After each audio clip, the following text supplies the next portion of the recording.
Today we will listen to a short English composition called My Room.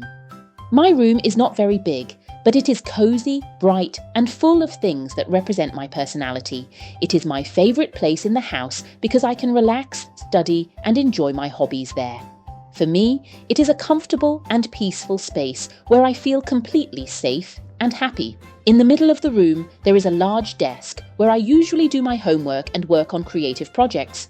On the desk, I keep my school supplies neatly organised, as well as a small lamp that gives a warm and pleasant light in the evening. Above the desk, there are a few shelves filled with books, comics, and trophies that remind me of my achievements.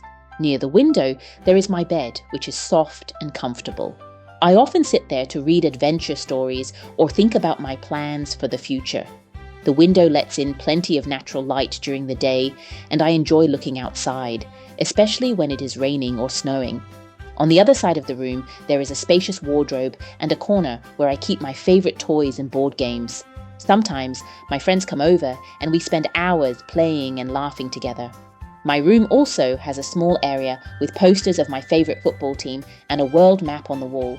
I like imagining the countries I would like to visit one day. Even if my room is not luxurious or very modern, I truly love it because it reflects who I am. In my opinion, it is the perfect place to grow, learn new things, and dream about the future.